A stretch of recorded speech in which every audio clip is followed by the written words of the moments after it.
Ang mayaman kong asawa. Kabanata 371, Pagpugot ng ulo sa isang martial grandmaster.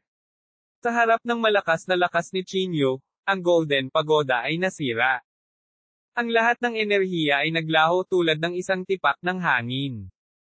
Ang ekspresyon ni Qiao ay sobrang pangit. Puno ng gulat ang kanyang mga mata. Paano ito posible? Kinagat ni Qiao ang kanyang mga ngipin at sinabi. Ayon sa mga setting ng discarding ito, hanggat ang kaharian ni Chinyu ay nasa ibaba nila, talagang imposible para sa kanya na puwersahang makalusot. Isa rin ito sa kanilang trump card. Ngunit ngayon, itong Golden Pagoda ay nabasag ng ilang suntok ni Chinyu. Kung ito ang iyong trump card, kung gayon natatakot akong hindi ka makakatakas ngayon. Gumisi si Chinyu, ipinakita ang isang subo ng puting ngipin. Mayabang. Isang hamak na Grandmaster, ang lakas ng loob mong magsalita ng mga ganyang arrogant na salita. Galit na galit na galit na galit na galit na galit na sabi ng isang peak martial Grandmaster.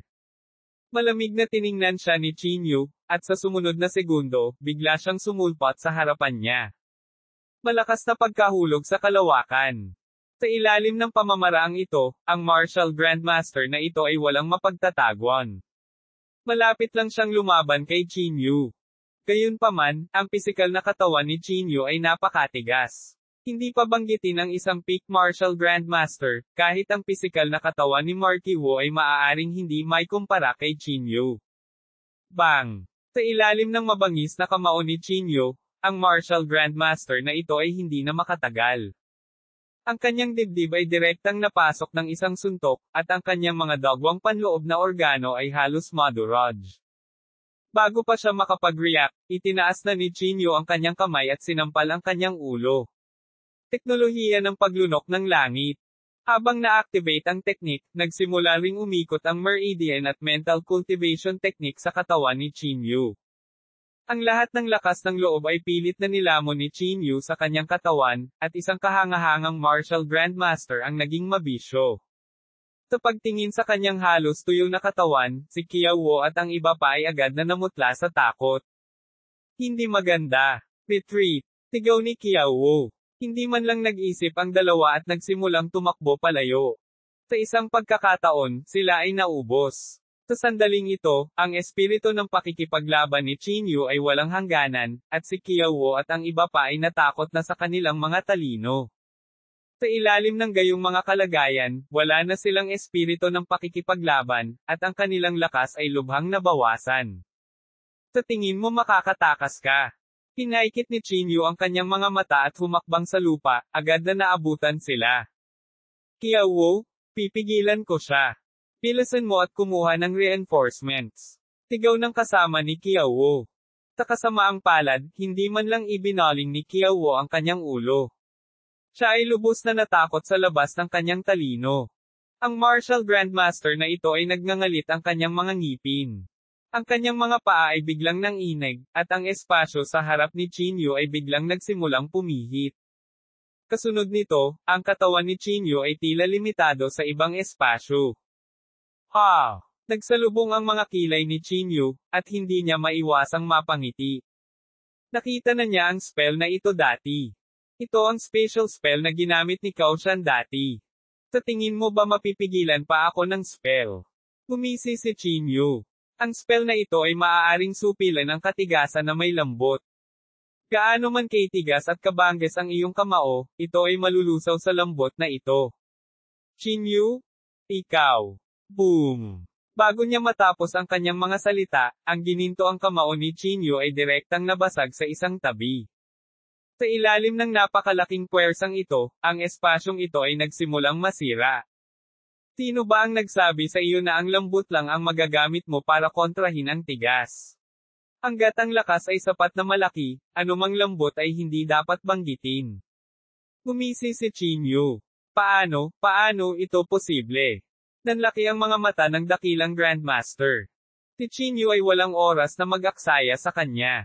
Agad siyang humakbang at itinaas ang kamay para gamitin ang Heaven Swallow ang technique. Matapos siyang patayin, muling ginamit ni Chinyu ang Earth Shrinking Technique at tumakbo sa direksyon kung saan nakataka si Qiao. Bilang isang peak martial grandmaster, ang bilis ni Qiao ay natural na napakabilis. Bagamat wala pang 5 minuto ang lumipas, si Qiao ay tumakas na ng ilang kilometro ang layo. Ang pagtakbo sa napakabilis na bilis ay naubos ang kanyang lakas sa loob. Bilang karagdagan sa katotohanan na si Qiao ay nasugatan ng husto, siya ay napagod na. Siya ay bumagsak sa isang kagubatan at tila walang buhay. Hindi siya dapat nahuli, naisip ni Qiao sa sarili. Pinunasan niya ang pawi sa kanyang noo at hindi niya napigil ang mapanganga ang kanyang mga ngipin. May kakaiba sa Qin Yun na ito. Hindi natin magagamit ang common sense para pag-aralan ito. Kailangan nating sabihin kay President yan sa lalong madaling panahon. Magaling kang aso. Maiisip mo pa rin ang pamilya yan sa oras na ito. Sa sandaling ito, biglang umalangaw-ngaw sa kanyang tenga ang boses ni Qin Yu. Ang ekspresyon ni Qiao ay nagbago ng husto. Mabilis siyang lumingon at tumingin kay Qin Yu na may bakas ng takot sa kanyang mga mata. Qiao, hindi ka makakatakas, malamig na sabi ni Qin Yu. Tulad ng sinabi ni Qin Yu, si Qiao ay ganap na napagod sa sandaling ito. Halos zero ang posibilidad na makatakas siya. Malamig ang ekspresyon ni Qiao. Kinagat niya ang kanyang mga ngipin at sinabing, Qin Yu, paano kung patayin mo ako? Sa harap ng pamilya yan, clown ka lang. Hanggat payag ang pamilya yan, maaari pa silang mag-imbite ng isang martial marquis o kahit isang martial saint para patayin ka. Kinagat ni Qiao ang kanyang mga ngipin at sinabi, Martial marquis, martial saint, ano iyon? Medyo nagulat ang mga mata ni Qin Yu.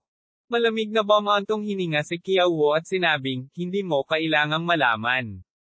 Qin Yu, hindi pa huli ang lahat para magsisi ka ngayon. Baka may sumamo ko na sumama ka sa pamilya yan at maging isa sa atin. Sa panahong iyon, hindi mo na kailangang makipaglaban sa iyong buhay tulad ng ginagawa mo ngayon. Sa kabaligtaran, kahit saan ka magpunta, igagalang ka. Medyo nasasabik ang tono ni Qiao. Ngumisi si Qin Yu at sinabing, oo, igagalang ka saan ka man pumunta. Ngunit sa harap ng iyong master, kailangan mong mag-grovel, tama. Natigilan si Qiao. Kinagat niya ang kanyang mga ngipin at sinabing, kung gusto mong mabuhay sa mundong ito, kailangan mong ibaba ang iyong ulo. Ang tinatawag na walang pigil at masungit ay mga salita ng isang bata. Tinilaan ni Qin Yu ang kanyang mga labi at sinabing, hindi lang ako maaaring maging isang alipin at masunurin na tao. Kaya naman lumaban ako. Kung ang lahat ay katulad mo, kung gayon ang mga nakatayo sa tuktok ng pyramid ay palaging magiging parehong grupo ng mga tao. At ang mga taong tulad ko na nagmula sa ibaba ay hindi na makakabangon. Nang marinig ang mga salita ni Qin Yu, kumislap ang mga mata ni Qiao na may bakas ng emosyon. Malamig na sinabi ni Qin Yu, Qiao, hanggat umalis ka sa pamilya yan, kaya kung iligtas ang iyong buhay. Pwede ka nang umalis.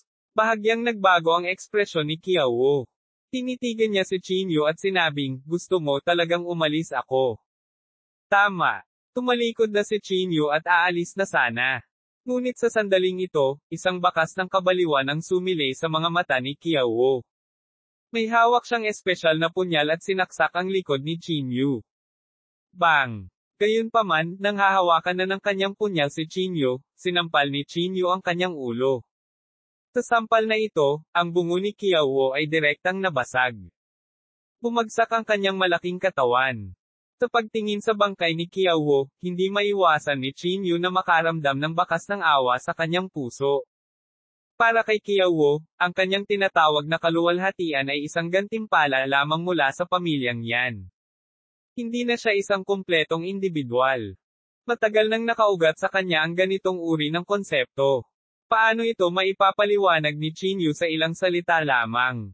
Para sa kanya, ang pagpatay kay Qin Yu at pagkuha ng gantimpala kapalit ng mas magandang kinabukasan ay ang kanyang panghabang buhay na hangarin. Paanong napakaraming tama at mali sa mundo. Ito ay walang iba kundi isang paglihis na dulot ng iba't ibang mga konsepto. Kabanata 372, Requisition ng Martial Arts Association. Matapos patayin si Qiao, tumalikod si Qin Yu at bumalik sa paligid ng stone tablet sa bayan ng Qinghe.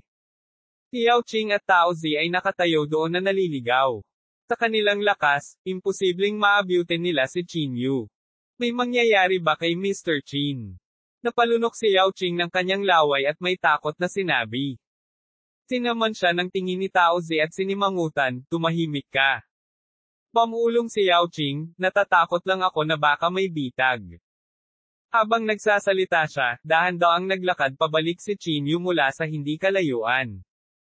Let's go? Walang ekspresyong sabi ni Qin Yu. Nagmamadaling tumakbo si Yao Qing at pansamantalang nagtanong, Mr. Qin, ikaw ba ay? Pinatay siya. Oo. Tumango si Qin Yu. Hindi napigilan ni Peaches na purihin, 3 peak stage martial grandmasters yan. Hindi man lang ako naglakas loob na isipin iyon. Hindi siya pinansin ni Qin Yu at nagpatuloy sa paglalakad. Ginoo. Qin, saan tayo pupunta ngayon? Tanong ni Yao Qing. Bay ng bay, sabi ni Qin Yu. Nag-set up si Qin Yu ng Spirit Gathering Array sa Bai Town, at halos 1 taon na ang nakalipas. Kung iisipin, dapat mayroong maraming chi, espiritual na enerhiya sa hanay ng pagtitipon ng espiritu. Oras na para bumalik at tingnan. Kinabukasan. Nagmamadali silang 3 pabalik sa White Town mula sa bayan ng Qinghe. Ang hanay ng pagtitipon ng mga espiritu ay itinayo sa isang lugar ng turista. Sa tama, ang lugar na ito ay dapat na puno ng mga tao pagkatapos ng mahabang panahon. Gayunpaman, ang ikinatuwa ni Qin Yu ay nang dumating sila sa lugar ng turista, nalaman nilang hindi ito bukas para sa negosyo. Sa pagtingin sa iba't ibang pasilidad na matagal nang natapos, hindi maiwasan ni Qin Yu na makaramdam ng kakaiba. Paanong hindi ito magiging bukas para sa negosyo pagkatapos ng mahabang panahon? Kumunat ang noo ni Qin Yu at nagtanong.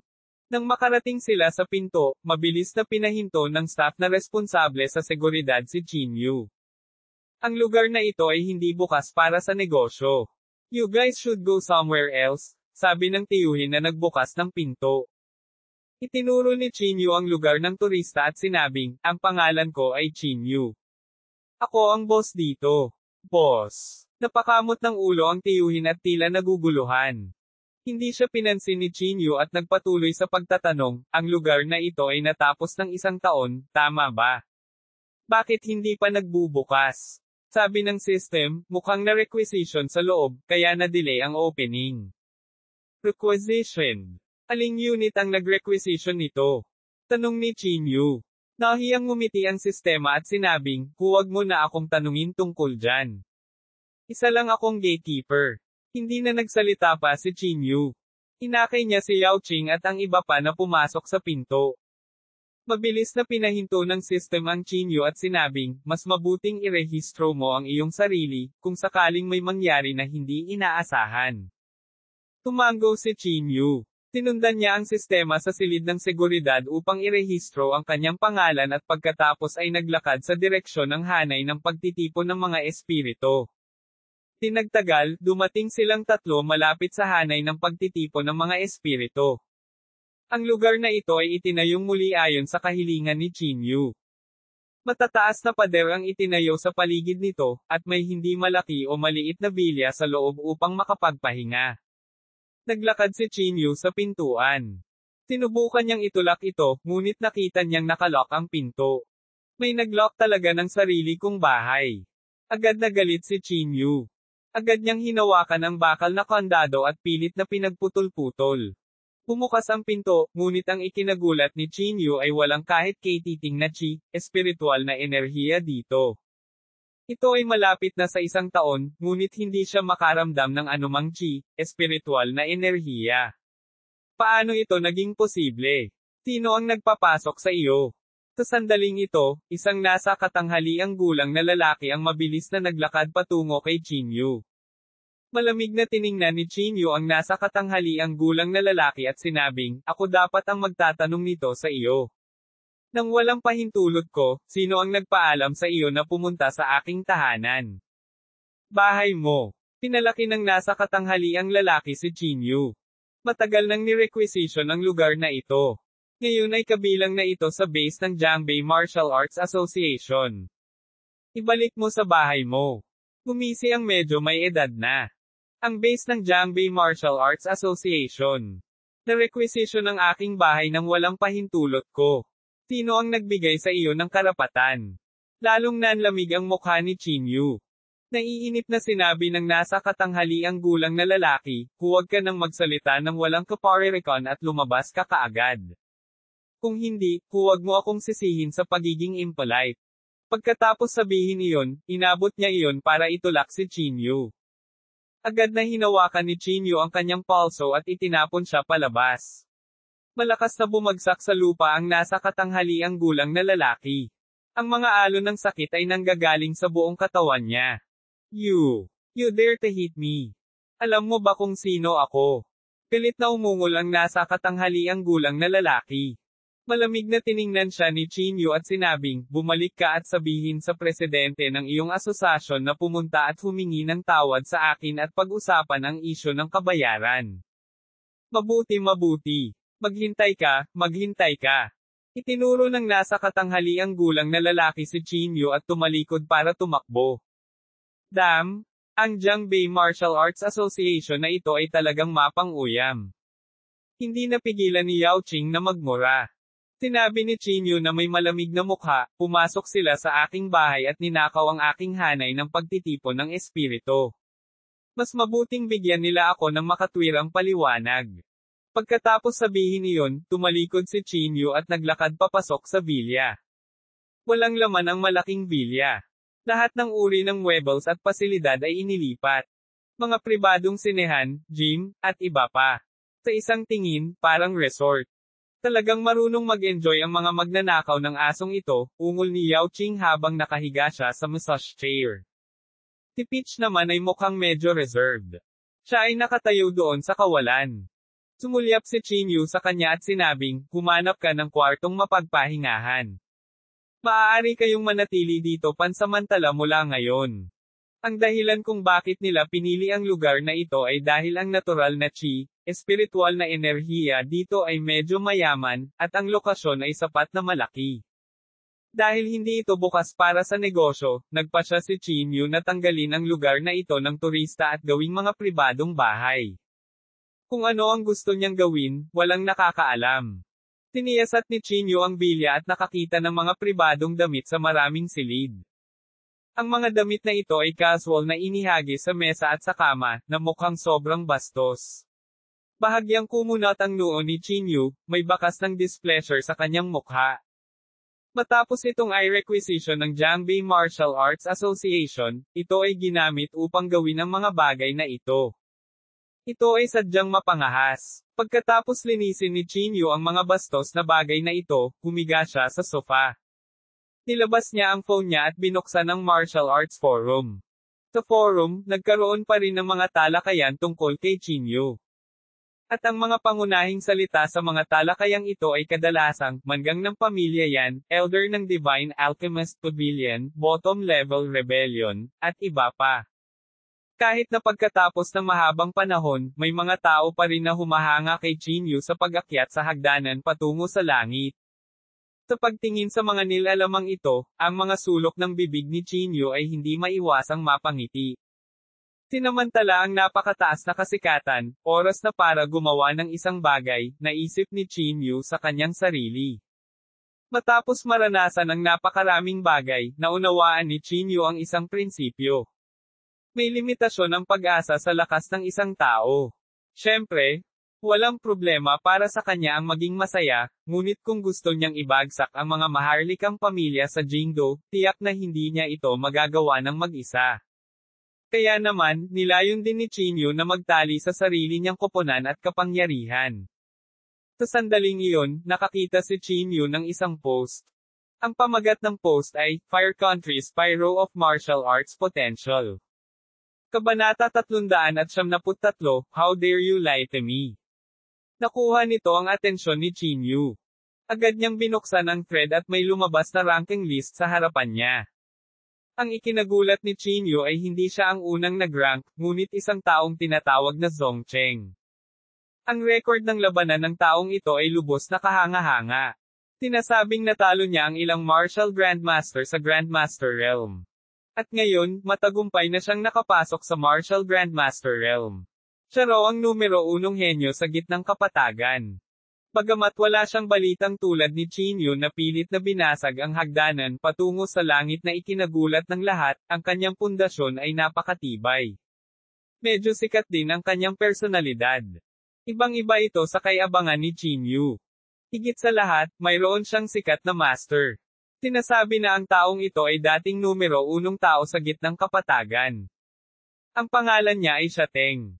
Kung ipagpapatuloy niya ang pagbabasa, hindi magiging pangalawa si Chinyu, at hindi rin siya magiging pangatlo. Si Chinyu ay ika-5 ranggo. At sa likod ni Chinyu ay si Fang Yu. Maliban kay Fang Yu, nakakita rin si Chinyu ng isang pamilyar na tao. Ang taong ito ay si Jinglu. Siya ay talagang ika-5 ranggo. Hinaplos ni Chinyu ang kanyang baba.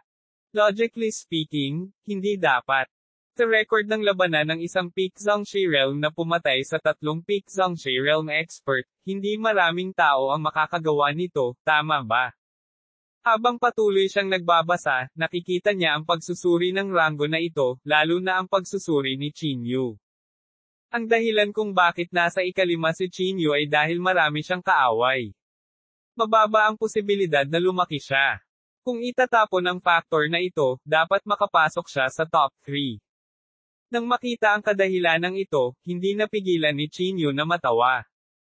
Natural, hindi kumbinsido si Chinyu sa ranking na ito. Sa sandaling ito, biglang naramdaman ni Chinyu ang mga alon ng panloob na chi na dumaan sa labas. Kahit na ang panloob na chi ay hindi malakas, ito ay nasa antas ng isang martial grandmaster. Bago pa makapag-react si Chinyu, may kumatok sa pinto. Nasa bahay ba si Mr. Chin? Pumasok ang isang matandang boses. Tumayo si Chinyu at binuksan ang pinto. 2 lalaki ang nakatayo sa labas ng pinto. Ang isa ay matanda at ang isa ay bata pa. Malamang nasa 50 na ang matanda, habang ang nakababata ay nasa early 20s pa lang. Kayo ba? Pinalaki ni Chinyu ang dalawa at nagtanong.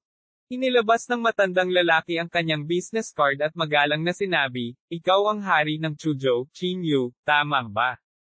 "Ito ang business card ko." Matapos kunin ang business card, nalaman ni Chinyu na ang taong ito ay ang presidente ng Jiangbei Martial Arts Association, Guan Jarong. Ang presidente ng Jiangbei Martial Arts Association. Tumaas ang kilay ni Chinyu at hindi maiwasang mapangiti ng malamig. Mabilis na dumating ang kompetisyong ito. Ipasok. Tumabi si Chinyu at pinapasok ang 2 tao. Pagkaupo, magalang na ipinaliwanag ni Guan Jarong, "Mr. Chin, ikinalulungkot ko talaga na hiniram ko ang iyong lugar nang walang pahintulot mo." Ngumisi si Chinyu, "President Guan, hindi mo kailangang sabihin ang walang laman na mga salitang ito."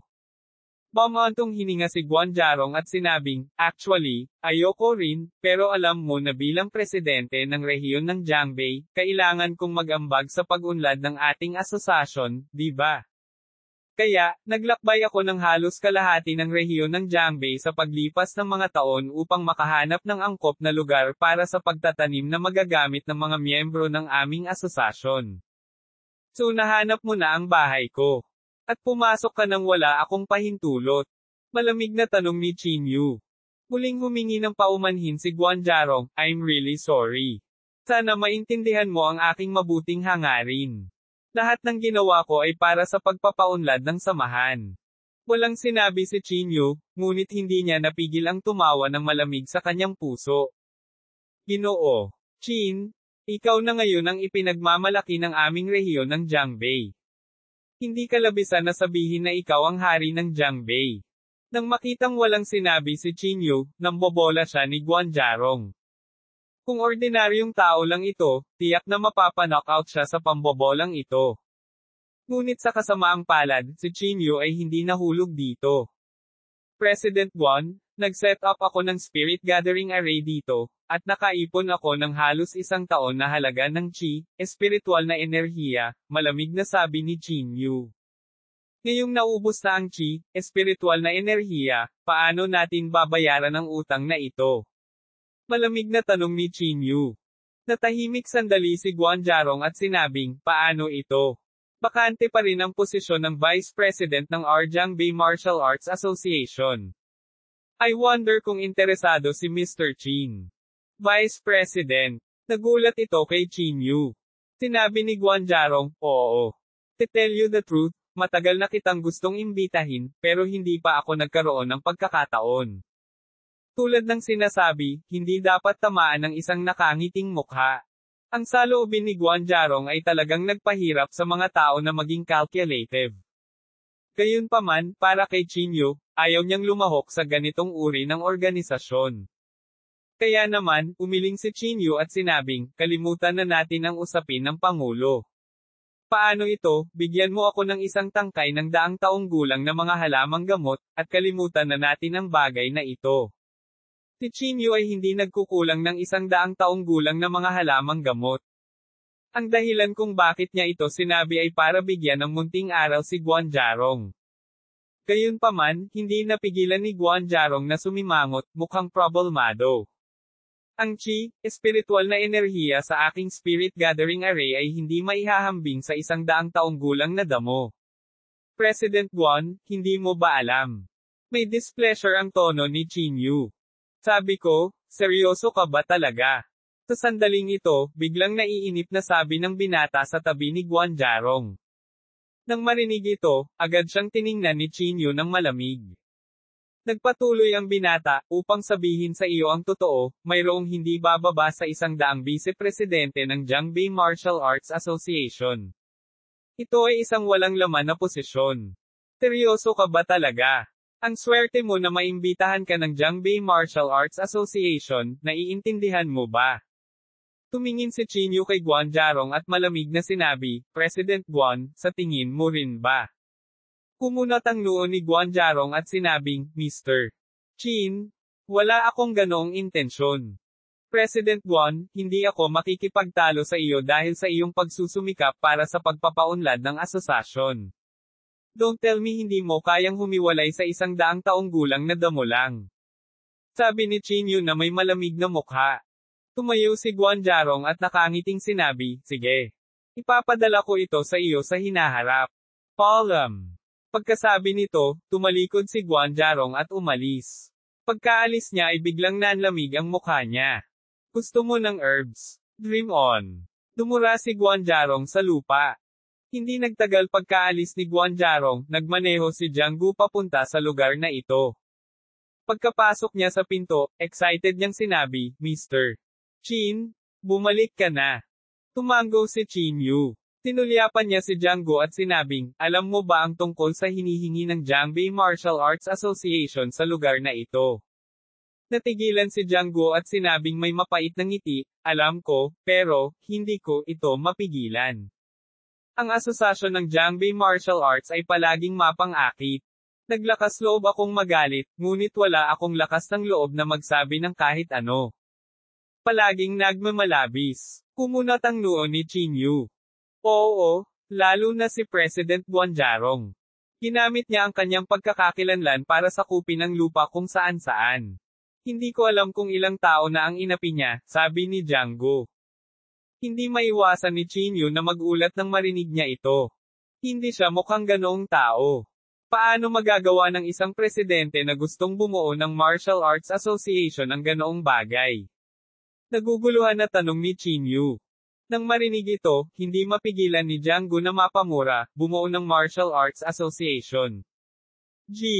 Chin, napakataas ng tingin mo sa kanya, Guanjarong.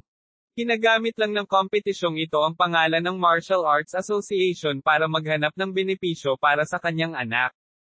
Ang Jiangbei Martial Arts Association ay matagal nang naging pribadong pag-aari ng kanilang pamilya. Ang lahat ng magagandang bagay ay monopolyo niya. Katulad dito, pagkatapos niyang sakupin ito ay para hayaan ang kanyang anak na magtanim. Sa kasamaang palad, walang kwentang tanga ang kanyang anak. Kabanata 374, ang mga kondisyon ni Fang Yu. Ang Guanjarong na binanggit ni Jianggu at ang taong nakita ni Chin Yu ay halos hindi iisang tao. Tulad ng inaasahan, ang mga kontrabida sa buhay ay karaniwang mabait. Ang matandang ito ay talagang naglakas loob na magsinungaling sa akin. Pinaikit ni Chinyu ang kanyang mga mata, at ang isang flash ng lamig ay hindi maiwasang sumilay sa kanyang mukha. Ikinaway ni Jianggo ang kanyang kamay at sinabing, kalimutan mo na ito.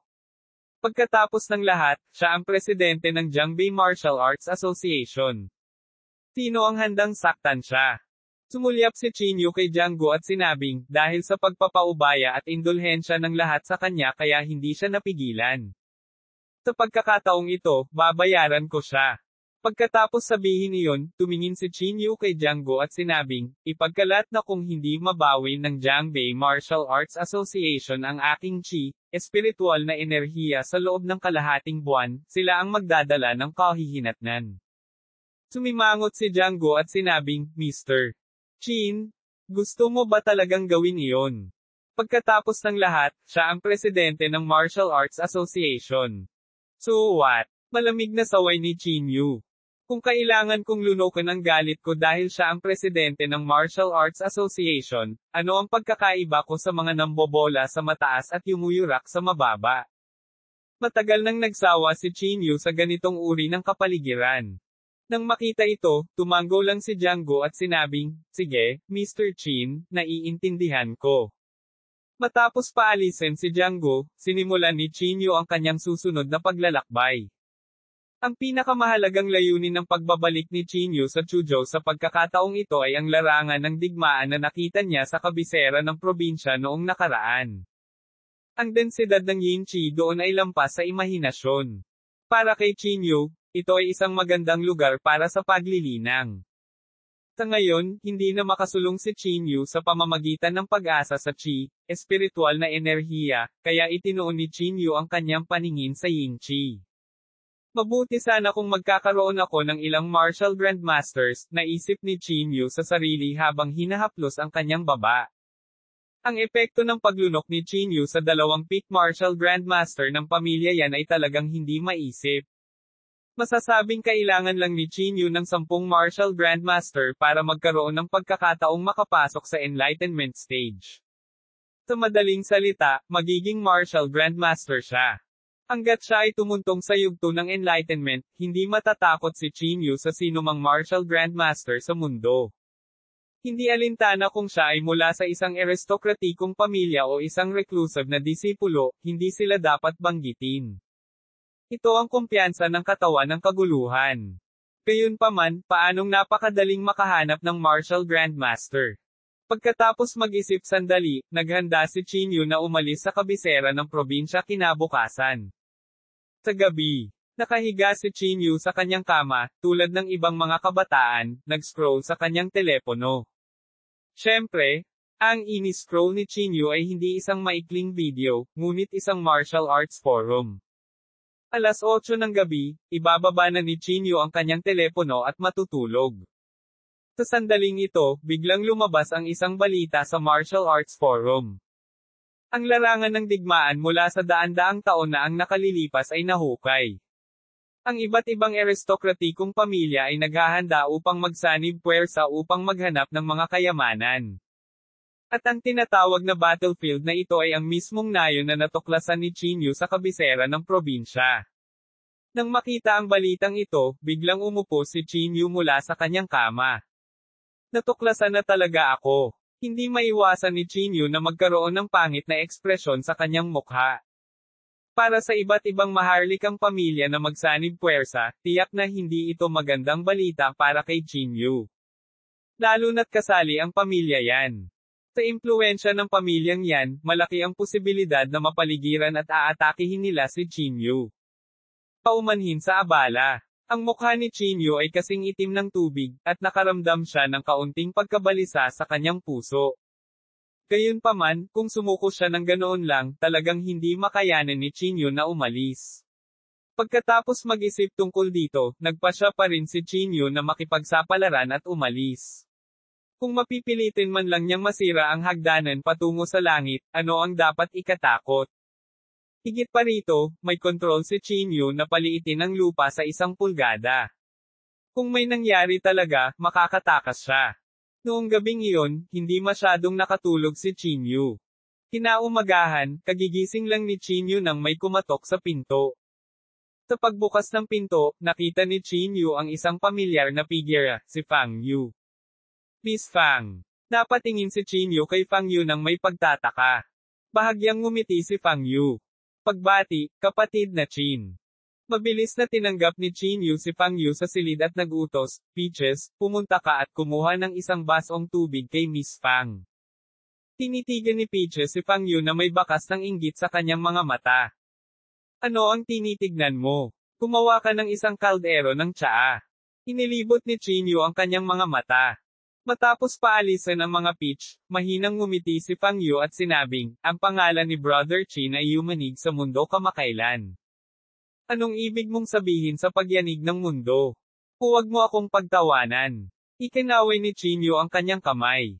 Tinapin ni Fang Yu ang kanyang bibig at tumawa ng mahina, masyadong mahinhin si Kuya Qin. Maaari mo ring pilitin na dumaan sa hagdanan patungo sa langit.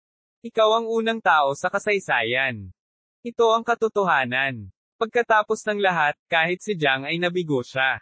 Miss Fang, bakit mo ako hinahanap? Tanong ni Qin Yu. Pabirong sinabi ni Fang Yu, hindi ba kita pwedeng hanapin kung wala akong gagawin? Let's get down to business, iwinagayway ni Qin Yu ang kanyang kamay at sinabi. Seryosong sinabi ni Fang Yu, Brother Qin, hindi mo ba alam na si Chuzhou ay naghukay ng isang larangan ng digmaan? Saglit na natahimik si Qin Yu, pagkatapos ay tumango siya at sinabing, para sabihin sa iyo ang totoo, pinaplano kong umalis. Alam mo bang nagpadala na rin ng mga tao ang pamilya yan? Bahagyang nagulat si Fang Yu. Sabi ni Qin Yu na may mapang asar ng ngiti, paano kung malaman ko? Napakahalaga sa akin ang larangang ito. Kahit anong mangyari, kailangan kong pumunta doon. Nang marinig iyon, walang pakialam na sinabi ni Fang Yu, Brother Qin, mayroon akong paraan para protektahan ang iyong kaligtasan. Oh, bahagyang nagulat si Qin Yu. Iniunat ni Fang Yu ang kanyang kamay, at isang sombrero ang lumitaw sa kanyang kamay. Ang sombrero na ito ay mukhang pambihira. Sa ilalim ng sikat ng araw, ito ay kumikislap na may madilim na berdeng ilaw. Saan nanggaling ang berdeng sombrero? Pinaliit ito ni Qin Yu. Hindi nagpaliwanag si Fang Yu, ngunit inilagay ang sombrero sa kanyang ulo. Sa sandaling maisuot ang sombrero, ang mukha ni Fang Yu ay natatakpan ng mahinang makapal na ulap. Sa ilalim ng makapal na hamog na ito, kahit ang mga mata ni Qin Yu ay hindi makita sa mukha ni Fang Yu. Ano? Ano ang bagay na ito? Agad na namutla si Qin Yu sa takot. Sinabi ni Fang Yu, ito ay isang banal na artifact na nakuha ko nang nagkataon mula sa auction. Baka maging kapaki-pakinabang lang ito sa iyo. Nang marinig ito, walang pakialam si Qin Yu kung ito ay berde o berde.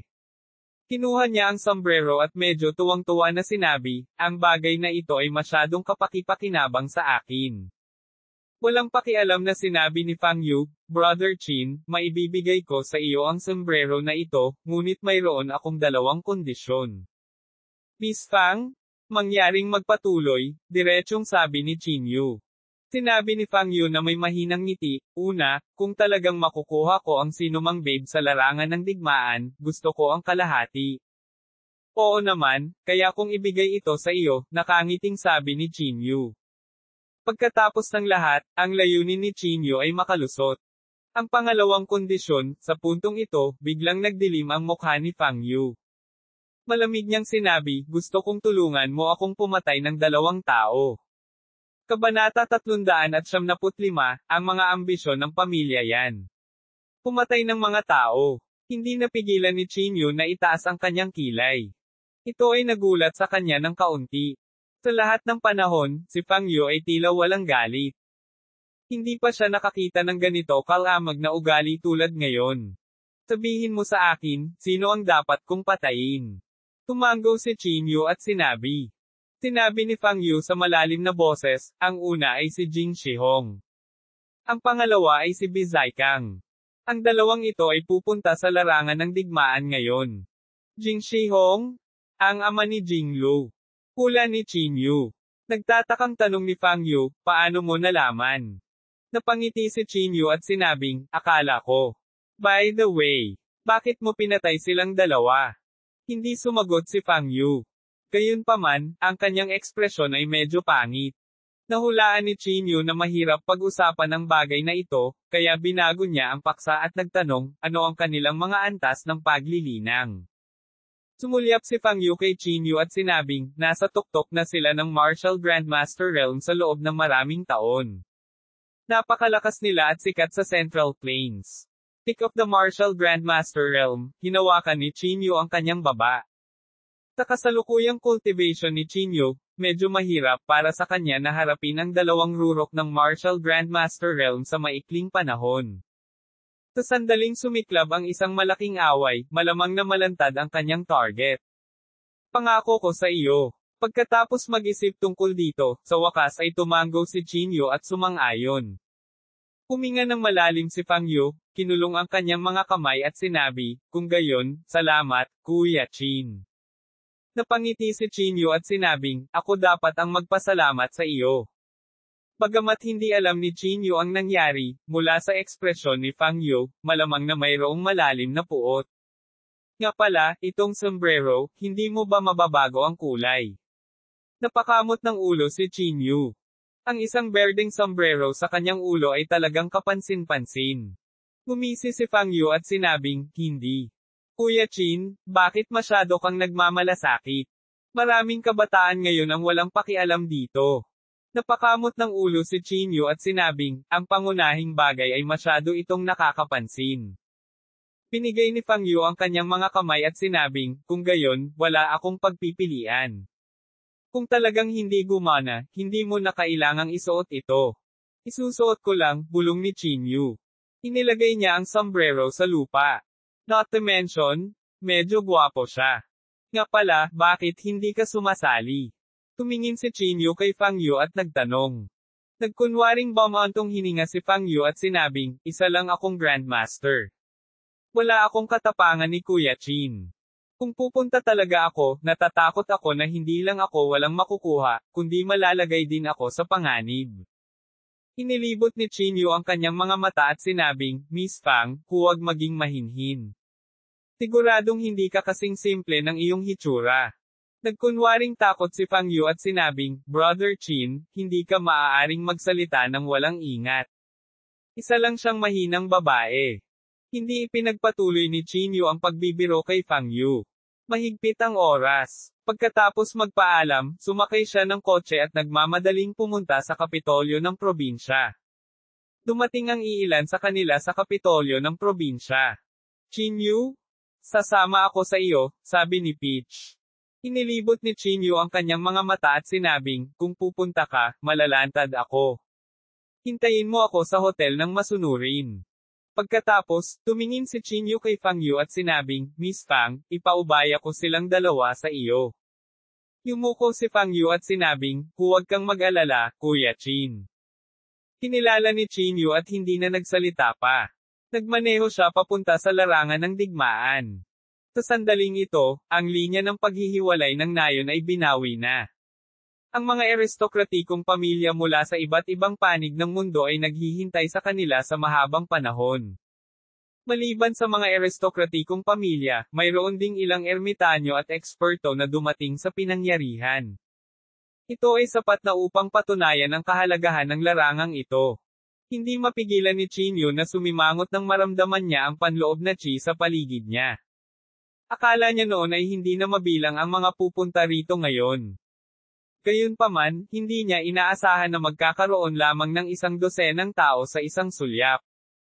Ang mga taong ito ay nasa tuktok ng Grandmaster Realm. Hindi kahit isang ordinaryong Grandmaster. At si Chinyu lang ang nasa Grandmaster Realm. No wonder hindi dumating si Fang Yu. Inilabas ni Chinyu ang kanyang dila at inisip sa sarili na hindi maganda ang mga bagay-bagay. Ang sombrero sa kanyang ulo ay nakakaakit na lalo na, kaya sa mababang kaharian, lalo siyang nagmukhang wala sa lugar. Gaya ng inaasahan, sa sandaling lumitaw si Chinyu, tumingin ang lahat. Oh, a Grandmaster dares to come. May sumimangot. Nagsuot pa siya ng green na sombrero. May siraba sa ulo niya. Isang langgam lang ang nangangahas na pag nasaan ang kayamanan. Saglit, mahigit 10 tao ang tumingin sa direksyon ni Chinyu. Bahagyang nagbago ang ekspresyon ni Chinyu. Nagkatotoo ang kinatatakutan niya. Napakabilis, ang grupong ito ng mga tao ay naglakad patungo sa Chinyu. Sino ang nagsabi sa iyong sumama? Malamig na tanong ng isang matandang may puting buhok. Kumunot ang noo ni Chinyu at sinabing, mukhang walang pag-aari ang lugar na ito. Bakit hindi ako makakapunta? HMPH? Sa tingin mo makakakuha ka ng bahagi ng kayamanan. Masyado mong pinahahalagahan ang sarili mo. Malamig na sabi ng isang tao. Dapat alam ng isa kung paano kumilos sa abot ng kanyang makakaya. Kung ang isa ay masyadong sakam, madali itong mauuwi sa kamatayan. Upang maiwasan ang batang ito na magsamantala sa iba, mas mabuting patayin muna natin siya. Habang nag-uusap sila, isang malakas na hangarin sa pagpatay ang lumabas mula sa mga katawan ng 10 ito sa mga martial grandmaster. Nako! Nagbago ang ekspresyon ni Chinyu. Si Chinyu ay walang kahit katiting na pagkakataon na labanan ang 10 ito sa pinakamataas na martial grandmaster. Mukhang kailangan na nating umatras ngayon. Naisip ni Chinyu sa sarili. Akmang gagamitin na niya ang lumiliit na lupa para makatakas, biglang may narinig na ingay mula sa gilid. May gamit din ang mga langgam. Ang larangang ito ng digmaan ay puno ng mga panganib at nakatagong layunin ng pagpatay. Mas mabuting iwanan siya at gamitin siya para tuklasin ang daan, sabi ng isang nasa katanghaliang gulang na lalaki. Nang marinig ito, napalingon ang lahat sa medyo may edad na lalaki. Nabalot ng maikling katahimikan ang eksena. Tila tinitimbang ng lahat ang mga kalamangan at kahinaan. Ginoo. Tama si Jing. Sa wakas, may sumang-ayon sa kanya. Mr. Jing. Nagtaas ng kilay si Chinyu. Baka si Jing Shihong ang taong ito. Oo, ang enerhiya ng yin dito ay laganap at puno ng mga panganib. Isang sandali ng kawalang ingat at maaari kang mamatay.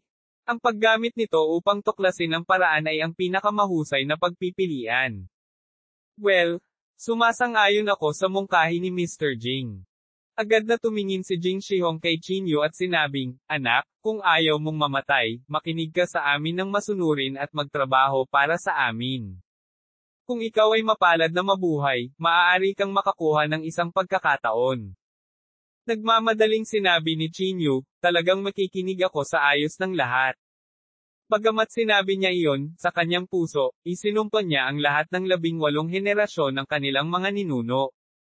Pagkatapos noon, hindi na pinansin ng mga taong ito si Chinyu. Sa halip, tumayo sila roon at nagsimulang mag-chat. Batay sa kanilang pag-uusap, halos alam ni Chinyu ang mga pagkakakilanlan ng mga taong ito. Maliban kina Jing Shihong at Bihaikang, na gustong tanggalin ni Fang Yo, ang iba pa sa kanila ay pawang mga ulo ng pamilya mula sa mga nangungunang aristokratikong pamilya sa Central Plains. Sa Central Plains, halos lahat sila ay big shot na namamahala sa isang rehiyon. Sa mga tuntunin ng martial arts, negosyo, at iba pang aspeto, lahat sila ay may napakalakas na kapangyarihan. Ang grupong ito ng mga tao, ay maaaring maging kapaki-pakinabang sa akin. Pinaikit ni Chinyu ang kanyang mga mata at inisip ang sarili. Sa sandaling ito, dahan-daang humandar ang isang kotse mula sa hindi kalayuan.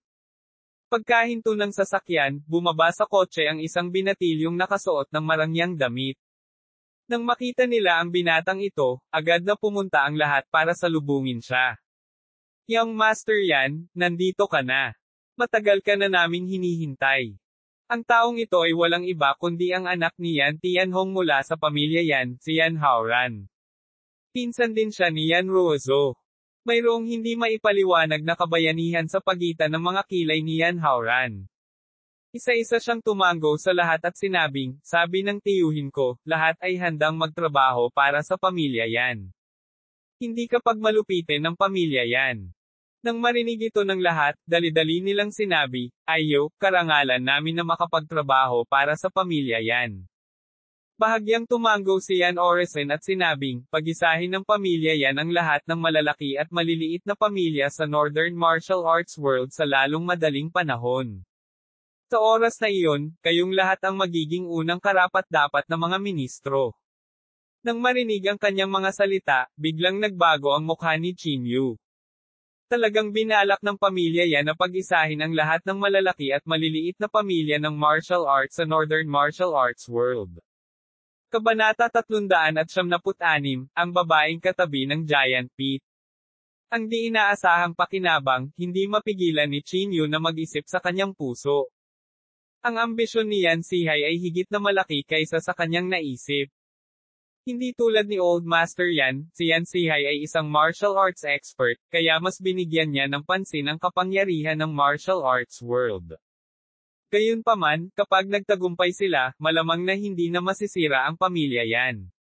Mas magiging mahirap na iling ang posisyon ni Yan Zihai. Kayo ang unang batch ng mga taong naglilingkod sa pamilya Yan.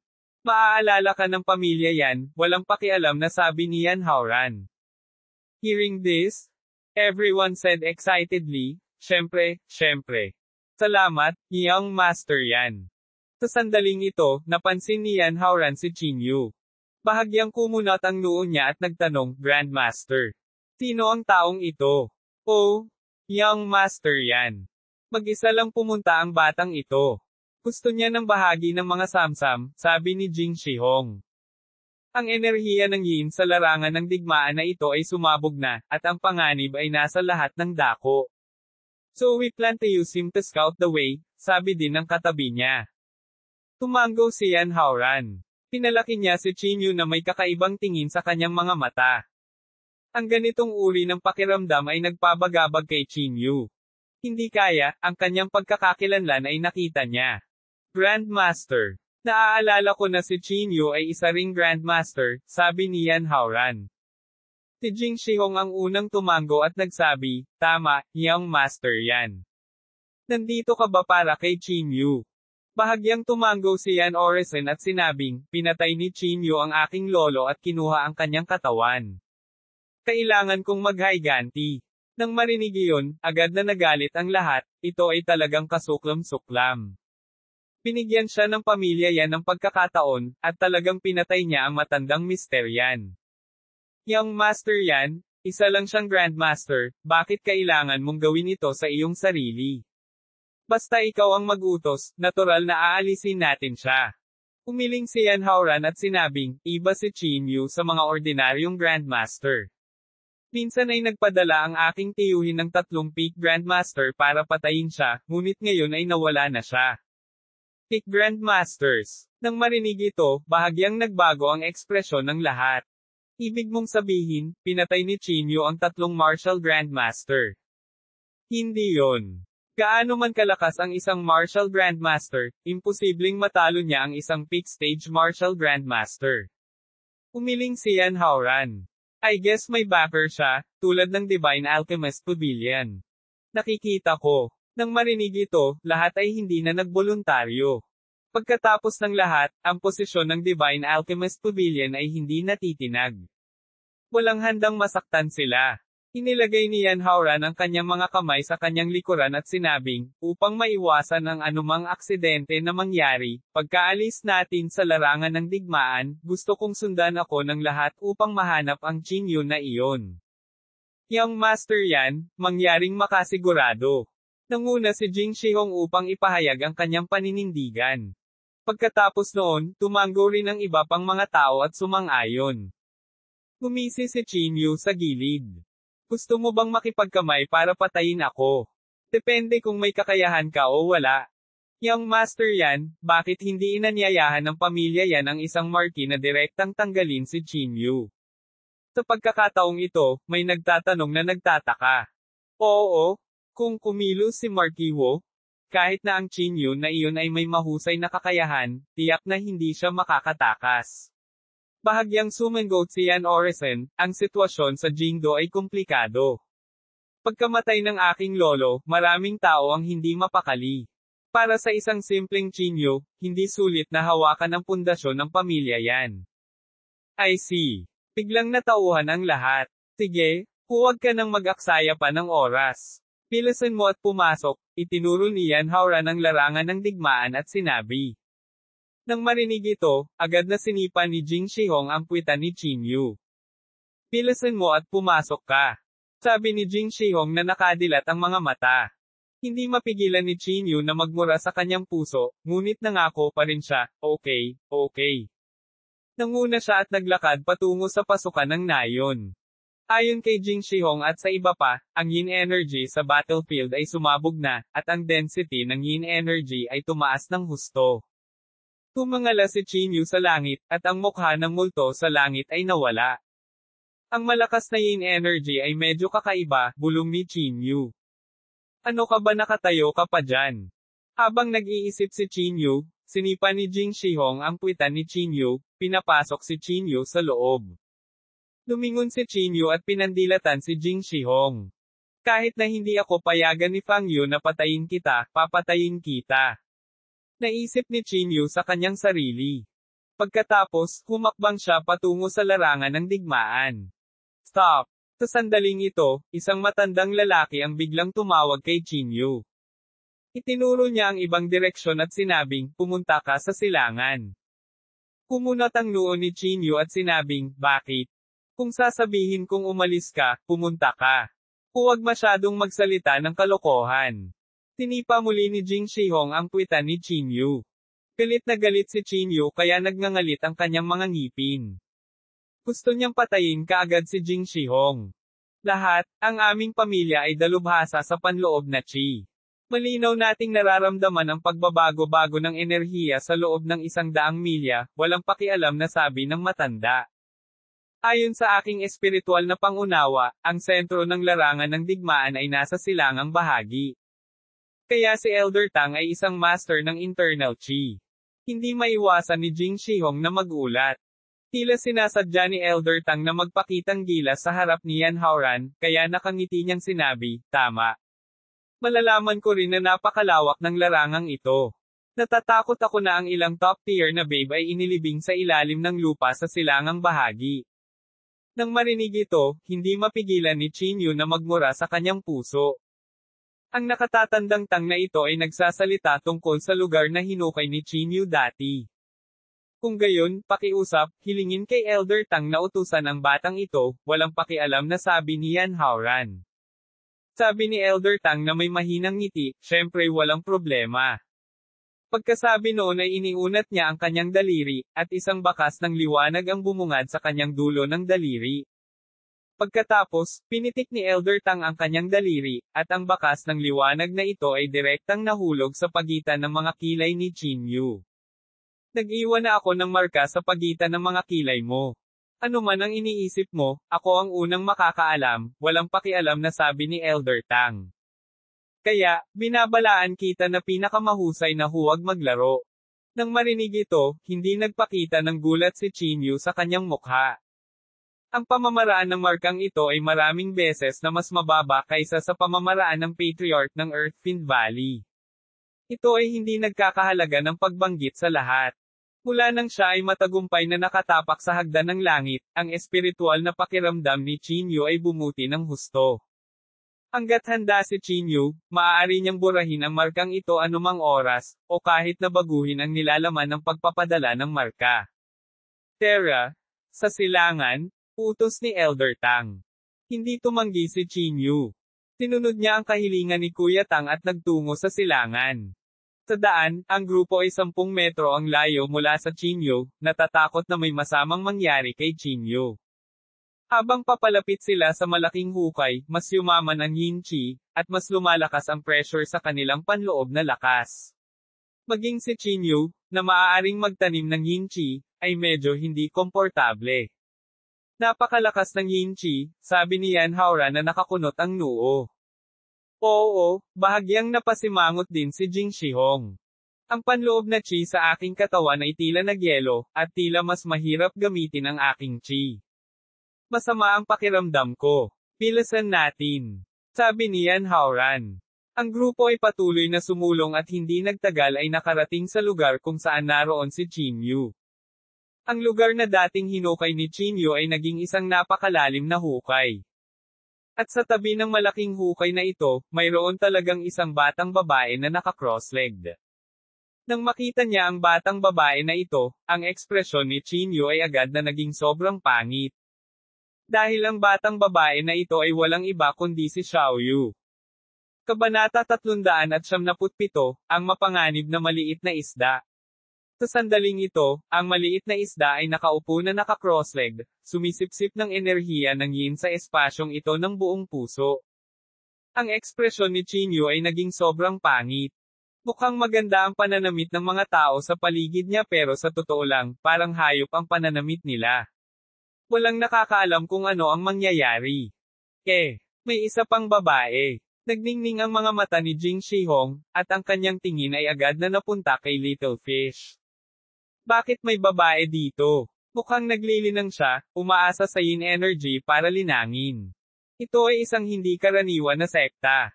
Nanguna si Jing Shihong at humakbang pasulong, tinatapik ang kanyang dibdib habang nagboluntaryo. Ako, si Jing Shihong, ay palaging walang pagpapaubaya sa mga di-orthodox na sekta. Iwanan mo sa akin ang isang di-orthodox na sekta. Handa akong tulungan si Kuya Jing. Nagmamadali ring humakbang si Bikang. Ang ekspresyon ni Chinyu ay sobrang hindi magandang tingnan. Si Little Yu ay isang bata lamang. Kung sasaktan siya ng mga hayop na ito, tiyak na hindi ito kukonsentihin ni Chinyu. Young Master Yan, ano sa palagay mo? Sabay-sabay na tumingin ang lahat kay Yan Haoran. Medyo walang pakialam ang mga mata ni Yan Haoran. Tinulyapan niya si Little Yu at sinabing, harapin mo ito hanggat gusto mo. Sa mga salita ni Yan Haoran, agad na gumaan ang pakiramdam ni na Jing Shihong at Bilio Kang. Mabilis silang naglakad at nakarating sa harap ni Xiaoyu. Pagkatapos, tinapik ni Jing Shihong ang balikat ni Xiaoyu at ginaisang siya mula sa kanyang cultivation. Nang makita ang grupong ito ng mga tao, bahagyang nagbago ang ekspresyon ni Xiaoyu. Sino? Sino kayo? Kulat na tanong ni Xiaoyu. Inilagay ni Jing Shihong ang kanyang mga kamay sa kanyang likuran at walang pakialam na sinabi, kami ang dapat na magtanong nito sa iyo. Napakabata mo pa, ngunit talagang nakarating ka na sa napakapanganib na lugar. Magsalita ka. Isa ka bang demonyo na lumaki sa larangang ito? Tigaw din ni Bikang. Umupo si Xiaoyu mula sa lupa at sinabing nakadilat ang kanyang mga mata, may sakit ka ba? Sasama ako kung gusto ko. It's none of your business. Napakabastos mong magsalita at naglilinang ng yin energy. Siguradong demonyo ka. Tigaw ni Jing Shihong. Pagkatapos sabihin iyon, inabot niya at hinawakan ang braso ni Xiaoyu. Si Jing Shihong ay, pagkatapos ng lahat, isang peak stage martial grandmaster. Ang kanyang lakas ay hindi maaaring maliitin, at hindi isang bagay na maaaring labanan ng isang Xiaoyu lamang. Sa ilalim ng Devil's Claw na ito, hindi makagalaw si Xiaoyu. Ikaw, bitawan mo ako dali. Nagpupumigla si Xiaoyu at sinabi. HMPH. Ngayon ay aalisin kita, ang munting diablo. Matuwid na sabi ni Jing Shihong. Bagamat sinabi niya iyon, ang kanyang mga mata ay nagpakita ng isang nakakalasing na ekspresyon. Si Xiaoyu ay pilit na nagpupumiglas at galit na sinabi, ikaw ang diablo. Kaibigan ko ang nagdala sa akin dito. Oh, kaibigan mo. Who's your friend? Tumaas ang kilay ni Jing Shihong at nagtanong. Dinala ka ng kaibigan mo sa ganitong klaseng lugar. Demonyo din yata siya. Tigaw ni Bizaikang. Nang marinig ni Chinyu ang kanilang pag-uusap, naramdaman kaagad ni Chinyu na may mali. Kung sinabi ni Little Fish ang kanyang pangalan, kung gayon, mas masahol pa siya. Sabihin mo ang pangalan niya at matatakot ka. Siya ang hari ng Chuzhou, Chinyu. Mayabang na sabi ni Little Fish. Chinyu. Nagkatinginan ang lahat at pagkatapos ay tumawa. Ang kaibigan mo talaga ay si Chinyu. Plano namin siyang harapin. Young Master Yan, ang maliit na diablo na ito ay may malalim na relasyon kay Chinyu. Unti-unting nanlamig ang mga mata ni Yan Haoran. Dahan-dahan siyang lumapit kay Little Yu at malamig na sinabi, sabi mo, si Chinyu ang kaibigan mo. Oo. Gumuso si Little Yu. Nang marinig ito, sinampal ni Yan Haoran ang mukha ni Little Yu. Sa sampal na ito, lumitaw ang malinaw na palm print sa mukha ni Xiaoyu. Samantala, naikuyom ni Chinyu ang kanyang kamao sa isang iglap. Pinatay ni Chinyu ang aking ama. May balak akong maghaiganti sa kanya, malamig na sabi ni Yan Haoran. Dahil kaibigan kanya, magdusa ka muna para sa kanya. Pagkatapos sabihin iyon, tumingin si Yan Haoran kay Jing Shihong at sinabing, ipaubaya ko ito sa iyo. Tinilaan ni Jing Shihong ang kanyang mga labi at sinabing may masamang tingin, Young Master Yan, wala akong ibang libangan. Interesado lang ako sa mga babae. Kita mo. As you wish, malamig na sabi ni Yan Haoran. Tuwang-tuwa si Jing Shihong nang marinig iyon. Tinilaan niya ang kanyang mga labi at sinabing, munting diablo, hayaan mo akong makitungo sa iyo. Makakatulong din ako, walang kahihiyang sabi ni Bizaykang. Ikaw, bitawan mo ako. Natarante si Xiaoyu at pilit na nagpupumiglas. Gayunpaman, baguhan pa lang siya sa cultivation, kaya paano siya magiging katapat ng dalawang peak stage martial grandmasters? Tumigil ka. Sa sandaling ito, biglang sumigaw si Qinyu. Napalingon ang lahat kay Qinyu. May sakit ka ba? Bakit ka biglang sumisigaw? Hindi masayang sabi ni Jing Shihong.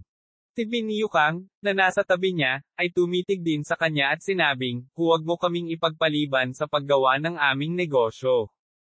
Kinagat ni Qinyu ang kanyang mga ngipin at inihanda ang kanyang sarili para sabihin, dahil ang maliit na diablo na ito ay umaasa sa enerhiya ng yin upang linangin, dapat na siya ay kapakipakinabang sa atin.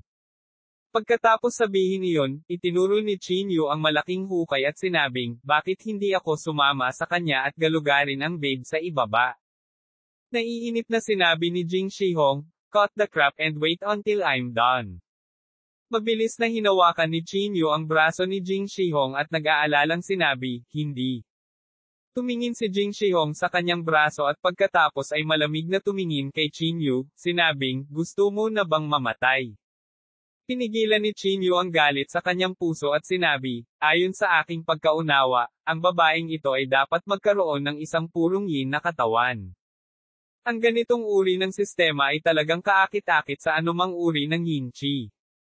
At ang babe na inilibing sa malaking hukay na ito ay talagang isang kayamanan ni Yin.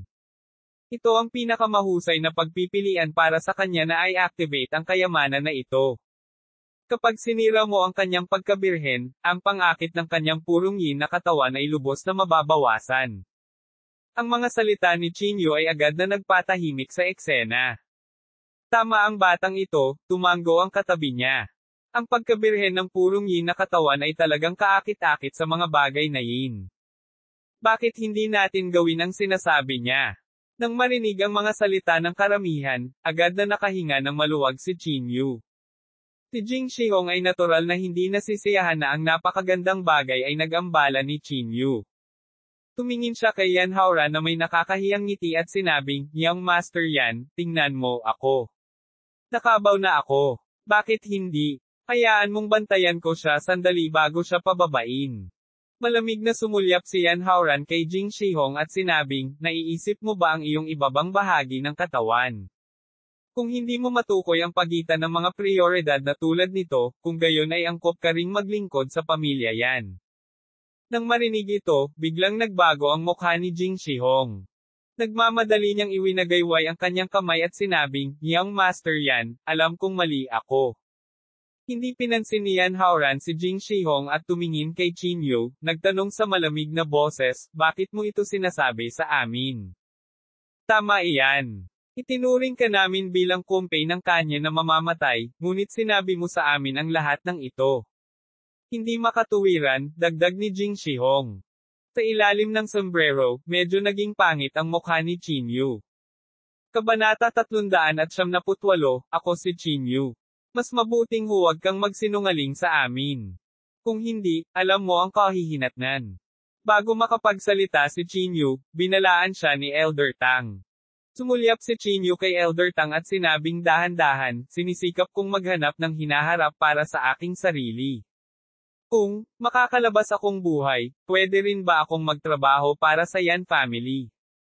Ang pagsisinungaling ay kasing karaniwan ng kanin kay Qinyu. Ito ay hindi nagkakahalaga ng pagbanggit sa lahat. Kasabay nito, ginamit ni Qinyu ang kapangyarihan ng kanyang espiritual na kahulugan upang ihatid ang parehong mensahe kay Elder Tang. Tinulyapan ni Yan Haoran si Elder Tang, na parang nagtatanong. Nagmamadaling tumanggo si Elder Tang at sinabing, Young Master Yan, talagang iniisip niya iyon. Ang mga sulok ng bibig ni Yan Haoran ay hindi maiwasang mabaluktot sa mapaglarong ngiti. Gustong pagsilbihan ng isang Grandmaster ang aking pamilya yan. Ngumisi si Yan Haoran. Ang isang Grandmaster ay isang langgam lang. You're simply daydreaming. Agad na sabi ni Jing Shihong. Upang maging mas makatotohanan ang kanyang mga salita, nagpatuloy si Chinyu, sinusubukan ko lang ito. Kung talagang makakasama ko ang pamilya yan, hindi ko na kailangang mag-alala tungkol sa aking kinabukasan. Itinaas ni Yan Haoran ang kanyang kilay at walang pakialam na sinabi, nakikita kong napakasinsero mo, maaari kong isaalang-alang ito. The premise is that you can find the babe for me from down here. Nagkunwaring nasa sabik si Chinyu at sinabing, huwag kang mag-alala. Gagawin ko ang aking makakaya. Sabay-sabay na naglakad ang lahat patungo sa higanteng hukay. Nang malapit na sila sa higanteng hukay, halos lamunin na sila ng nakakatakot na yin chi. Not to mention using inner strength, even his physical body hindi makatiis. Tinipa ni Yan Haoran ang isang bato sa hukay. Sa sandaling pumasok ang bato, agad itong naging alikabok. Nakakatakot. Bahagyang kumunat ang noo ni Yan Haoran. Ito, kung ang pisikal kong katawan ay pumasok sa hukay, natatakot akong madurog ako. Bulalas ng isang katabi niya. Nagkunwaring natatakot din si Chinyu at sinabing, Yang master yan, ako ay isang grandmaster lamang. Kung papasok ako, natatakot akong mamatay ako doon. Anong kinakatakutan mo? Ang yin energy na ito ay maaaring walang epekto sa katawan. Tinipa ni Jing Shihong si Chinyu. Tama iyan. Sa pangkalahatan, ang kapangyarihan ng yin energy ay hindi magdudulot ng labis na pinsala sa katawan. Sabi rin ng isang katabi niya. Kahit na ganoon ang nangyari, walang nang-ahas na sumulong. Canon Father, oras na para gampanan ang iyong papel. Pumunta at tingnan kung ang yin chi ay maaaring makapinsala sa katawan ng tao, minisyon ni Jing Shihong. Nagkunwaring natatakot si Chinyu at sinabing, I don't dare. Wala kang dare. Pagkatapos ay pumunta ka at mamatay na. Bulalas ni Jing Shihong. Nang makita ito, nagmamadaling sinabi ni Chinyu, sige, pupunta ako. Pero, kailangan ko siyang isama. Itinuro ni Chinyu ang direksyon ng Little Fish. Ang Little Fish ay matinding pinandilatan si Chinyu, dumura sa lupa, at pinagalitan, dilaan ang aso. Hindi pinansin ni Chinyu ang maliit na isda, at sabik na tumingin kay Yan Haoran. Saglit na natahimik si Yan Haoran, at pagkatapos ay nagsabi, kung hindi niya makayanan ang lakas ng yin na ito, magiging mahirap. Mas mabuting bumaba ka at subukan mo muna. Lihim na inisip ni Chinyu na may mali. Tila hindi ganoon kadaling lokohin si Yan Haoran. Yang master yan, mas mabuting hayaan mo akong dalhin siya sa akin, ungol ni Chinyu. Kung hindi ako sigurado. Cut the crap. Saway ni Jing Shihong. Bumaba ka na agad, baka si Pain kita hanggang mamatay. Sunod-sunod na saway ng mga katabi niya. Alam ni Chinyu na hindi niya sila maloloko, kaya bumantong hininga siya at sinabing, sige, pero, kailangan kong kunin ang isang bagay sa kanya, pwede ba? Take what? Nakasimangot na sabi ni Yan Oresen. Sinabi ni Chinyu sa mahinang boses, wala pa akong nahawakang babae sa buong buhay ko, at talagang ayaw kong mamatay ng ganito. Ako, gusto kong kunin ang isang hibla ng buhok mula sa kanya, pwede ba? Sabi ni Chinyu na may nakakahiyang ngiti. Pagkarinig nito ay agad na nagtawanan ang lahat. Anong walang kwentang bagay? Kontento ka na ba sa isang hibla ng buhok? Hindi nakakagulat na may suot siyang cuckold sa kanyang ulo. Para siyang talunan. Maging si Xiaoyu ay naduduwal. Paano kaya nagkaroon ng ganoong lalaki sa mundo? Okay. Tumingin si Chinyu kay Yan Haoran na may nakakahiyang ngiti. Tumango si Yan Oresen at sinabing, I can satisfy you. Nagmamadaling naglakad si Chinyu sa harap ng maliliit na isda. Huwag mo akong hahawakan. Sa pagkakataong ito, hindi napigil ang sumigaw ng maliliit na isda. Hindi pinansin ni Chinyu ang maliit na isda. Naglakad siya papunta sa gilid ng Little Fish at pinrotektahan ang maliliit na isda. You, let go of me. Napahiya at nagalit si Little Fish. Patuloy siyang nagpupumiglas. Hahaha. Masyadong matako ang batang ito. Paano na? Maginhawa bang hawakan siya? Mabilis na sinabi ni Chinyu. Oo, talagang komportable. Nakakadiri. Hindi mapigilan ni Xiaoyu na magmura. Sumandal si Chinyu sa tenga ni Xiaoyu at bumulong, ako si Chinyu. Mag-isip ka ng paraan para samahan kita doon mamaya. Mag-iisip ako ng paraan para mailigtas ka. Nang marinig ito, natigilan si Xiaoyu. Magsasalita pa sana siya, nagmamadaling sinabi ni Chinyu, magpatuloy sa pakikibaka. Hayaan silang makakita sa iyo. Natigilan si Xiaoyu at mabilis na pumiglas. Bitawan mo ako dali. Huwag mo akong hawakan. You disgusting thing. Desperado si Xiaoyu. Gayunpaman, hinawakan ni Chinyu si Xiaoyu, na walang balak na bitawan. Almost done. Nakasimangot si Yan Orison. Noon lang binitawan ni Chinyu si Xiaoyu. Kontento ka na ba? Bilisan mo at bumaba. Huwag mag-aksaya ng oras, malamig na sabi ni Yan Haoran. Tumango si Chinyu at naglakad sa gilid ng malaking hukay. Nang malapit na siyang tumalon pababa, sumigaw si Xiaoyu, gusto ko ring bumaba. Gusto mo ring bumaba? Sumimangot si Yan Orison. Bata, mamamatay ka kapag bumaba ka, walang pakialam na sabi ni Jing Shihong. Gumuso si Xiaoyu at sinabing, para sabihin sa iyo ang totoo, bumaba ako doon dati. Wala lang. Bumaba ka dyan kanina. Little girl, hindi ka maaaring magsinungaling sa harap ko. Tumaas ang kilay ni Elder Tang. Sino ang nagsinungaling sa iyo? Bumaba nga ako dyan. Matigas na sabi ni Xiaoyu. Pagkatapos sabihin iyon, pinandilatan ni Xiaoyu si Chinyu at sinabing, papatayin ko siya pagkatapos kong bumaba doon. Hindi napigilan ni Yan Haoran na sumimangot. Tinulyapan niya si Chinyu at sinabing, may sinabi ka ba sa kanya? Inilibot ni Chinyu ang kanyang mga mata at sinabing, ako. Kinausap ko siya. Sabi ko, napakalambot ng katawan niya. Hahaha. Hindi katakatakang pinagalit niya ang maliit na babae. Ang mga tao sa tabi niya ay hindi napigil ang tumawa, at ang kanilang pagbabantay kay Xiaoyu ay mas mababa din. Gayunpaman, si Yan Haoran ay isang maingat na tao. Nag-isip siya saglit, pagkatapos ay tumingin kay Elder Tang at sinabi, hindi ba ikaw ay isang espiritual na guro? Tingnan mo kung nagsisinungaling siya. Walang problema, young master yan. Ipaubaya mo sa akin. Tinapik ni Elder Tang ang kanyang dibdib at sinabing. Pagkatapos sabihin iyon, naglakad si Elder Tang patungo kay Xiaoyu. Nagliwanag ng kaunting liwanag ang kanyang daliri, at pagkatapos ay itinuro ang gitna ng mga kilay ni Xiaoyu. Masama. Biglang nagbago ang mukha ni Chinyu. Kabanata 379, sa malaking hukay.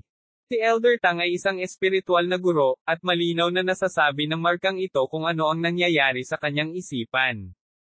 Ngunit ngayon, hindi na makahanap ng angkop na dahilan si Chinyu para pigilan siya. Nakatingin lang siya nang walang magawa. Ang ilaw sa daliri ni Elder Tang ay nakaturo patungo sa gitna ng mga kilay ni Xiaoyu. Agad na tumalon ang puso ni Chinyu. Pinakilos niya ang panloob na chi sa kanyang katawan at handang gumamit ng lumiliit na lupa upang makatakas anumang oras. Dama po ang liwanag sa pagitan ng mga kilay ni Xiaoyu at bahagyang pumikit si Elder Tang. Ilang sandali pa, dahan-dahang iminulat ni Elder Tang ang kanyang mga mata. Paano na? Tanong ni Yan Haoran. Umiling si Elder Tang at sinabing, bilang tugon sa mga salita ni Young Master Yan, totoo ang sinabi ng babaeng ito. Nang marinig ito, hindi napigilan ni Chinyu na manlaki ang kanyang mga mata. Ano ang nangyayari? Ang elder na ito na si Tang ay talagang hindi nakayanan. Hindi kaya isang espiritual na guro si Elder Tang. Well, kung ganoon, maaari kang bumaba. Ikinaway ni Yan Haoran ang kanyang kamay. Bahagyang bumantong hininga si Xiaoyu at saka naglakad papunta sa gilid ni Chinyu. Kayong dalawa, bumaba. Itinuro ni Yan Haoran ang malaking hukay at sinabi. Bago pa makapagsalita si Chinyu, sinipa ni Jing Shihong ang puwitan ni Chinyu mula sa likuran. Sa sipa na ito, sumuray-suray si Chinyu at muntik nang mahulog sa malaking hukay. Damn it, maghintay ka lang. Hindi napigilan ni Chinyu na magmura sa kanyang puso. Pagkatapos, tumingin si Chinyu sa maliit na isda at sinabi, bilasan mo at bumaba. Pinandilatan ni Little Fish si Chinyu at sinabing, "It's none of your business." Agad na kumuha si Chinyu ng maliit na isda at tumalon sa malaking hukay.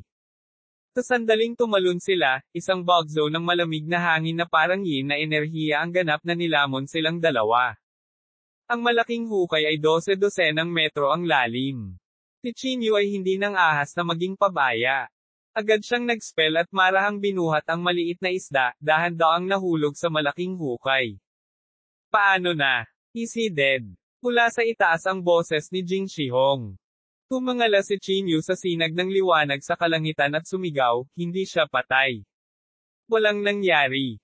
Oh, talaga. Sa itaas, medyo nagulat si Jing Shihong. Natahimik sandali si Yan Haoran at sinabing, "Dahil walang nangyari, bumaba na tayo." Pagkatapos sabihin iyon, sinulyapan niya ang karamihan at sinabi, "Sino ang gustong bumaba?" Agad na umatras si Jing Shihong. Bilang isang na hinalang tao, hindi siya naglakas loob na kumilos ng padalos-dalos. "Bababa na ako." May nagboluntaryong magpakitang gila sa harap ni Yan Haoran. Pagkasabi niyon ay gumawa siya ng isang malaking hakbang at diretsyong tumalon sa malaking hukay. Sa sandaling tumalon siya sa malaking hukay, nakarinig siya ng sigaw ng sakit. Bang! Sa huli, isang balangkas ang nahulog sa harap ni Chinyu. Hindi napigilan ni Chinyu ang pagsipsip ng malamig na hangin. Ang enerhiya ng yin dito ay talagang nakakatakot. Direktang natunaw nito ang katawan ng isang peak stage martial grandmaster. Patay na ba siya? Ang boses ni Jing Shihong ay nanggaling sa itaas. Pero this time, walang sumagot sa kanya. Sa itaas, hindi napigilan ni Yan Haoran na sumimangot. Ano ang nangyayari? Hindi namatay ang cuckold na iyon. Bakit siya namatay noong siya ay bumaba? Sabi ni Yan Haoran sa malalim na boses. May kaugnayan kaya ito sa purong yin na katawan na iyon. May nahulaan. Dapat lang. Ang cuckold na iyon ay isang grandmaster lamang. Talagang hindi niya kayang labanan ang yin energy na ito. Lalong naging seryoso ang pagkunot ng noo ni Yan Haoran. Ang Little Fish ay dinala na ni Chinyu sa malaking hukay. Wala silang paraan upang makapasok sa malaking hukay na ito. Mukhang aasa lang tayo sa cuckold na iyon. Hinaplos ni Yan Haoran ang kanyang baba at sinabi sa malalim na boses. Pagkatapos, sumigaw si Yan Haoran sa malaking hukay, "Cuckold, makinig kang mabuti. Pinibigyan kita ng pagkakataon ngayon. Hanggat maaari mong dalhin sa akin ang kayamanan, maaari kitang bigyan ng pagkakataong pagsilbihan ang aking pamilyang yan." Sa malaking hukay, hindi mapigilan ni Chinyu na mapamura. Nag-isip siya sandali at pagkatapos ay sinabi, "Young Master Yan, kung dadalhin ko ang babe, maaari mo ba akong gawin na boss ng Northern Region?" Pagkasabi niya nito ay agad na nagdilim ang mukha ng mga tao sa itaas. Sobra talaga ang hinihingi ng batang ito. Pagmura ni Jing Shihong. Dahil naglakas loob siyang pumunta sa isang lugar bilang isang grandmaster, nangangahulugan ito na siya ay isang sakam na tao. Young Master Yan, hindi ka dapat sumang-ayon sa kanya. Walang sinabi si Yan Haoran. Tumingin siya sa ibaba at malamig na sinabi, "Okay, sasang-ayon ako sa iyo." Kung gayon, salamat, Young Master Yan. Ngumisi si Chinyu. Ang amo ng Norte. Sa tingin mo ba maniniwala ako sa'yo? Ang pagtatrabaho para sa pamilya yan ay isang pangarap lang. Sa itaas, biglang nabalisa si Jing Shihong at ang iba pa. Young Master Yan, paano mo hahayaan ang isang grandmaster na maging pinuno ng Northern Martial Arts World? Oo, walang kwenta ang batang ito. Cannon fodder lang siya. Hindi siya makumbinsi ng masa. Tinulyapan sila ni Yan Haoran at ngumisi, "Kalmayan mo muna siya. Kapag dinala niya sa akin ang babe, patayin mo kaagad." Nang marinig iyon, biglang naintindihan ng lahat. Napakatalino ni Young Master Yan. Nakangiting sabi ni Jing Shihong. Ang galing talaga ni Young Master Yan mag-strategize. Pareho siya ng estilo ni Old Mr. Yan. Bagamat nambobola nila si Yan Haoran, hindi nila namalayan na hindi nila namalayang nahulog sila sa bitag ni Chinyu. Naglabas ng tanong si Chinyu sa pamamagitan ng pagtatanong ng mga kondisyon. Matapos pag-isahin ng pamilyang yan ang Northern Martial Arts World, sino ang magiging pinuno? Ang lahat ay ang unang batch, kaya sino ang maaaring mamuno kung sino? Damn it! Ang pinuno ng Northern Martial Arts World ay maaari lamang maging ako. Umuungol si Jing Shihong sa kanyang puso. Hindi lamang si Jing Shihong, ngunit ang iba ay may parehong iniisip. Uwid, ang malaking hukay ay nahulog sa isang maikling katahimikan. Hindi na makapaghintay si Xiaoyu na magtanong, Qinyu, bakit ganito ang suot mo? At sino sila? Nang makita ang nakakatakot na hitsura ni Xiaoyu, ngumiti si Qinyu at sinabing, huwag kang mag-alala. Linangin mong mabuti. Pag-akyat natin, ipaghihiganti kita. Talaga. Kulat na sabi ni Xiaoyu. Isang kislap ang kumislap sa mga mata ni Qinyu, at ninisyon niya, talaga. Sa puntong ito, hindi napigilan ni Qinyu na magtanong, bakit hindi napansin ng nakatatandang tang na iyon na nagsisinungaling ka? Nagsisinungaling. What lie? Naguguluhang tanong ni Xiaoyu. Kumunot ang noo ni Qinyu at sinabing, ang sinabi mo lang sa kanila, hindi ba kasinungalingan? Hindi. Tumalon talaga ako, nakangiting sabi ni Xiaoyu. Biglang naintindihan ni Qinyu. Hindi nakakagulat na hindi ito napansin ng matandang tang, dahil hindi naman nagsisinungaling si Xiaoyu. Matapang ka talaga. Hindi ka ba natatakot na may panganib dito? Baka kakainin ka ng ilang libong taong gulang na Ghost King, sabi ni Qinyu para takutin si Xiaoyu. Tik! Anong Ghost King dyan?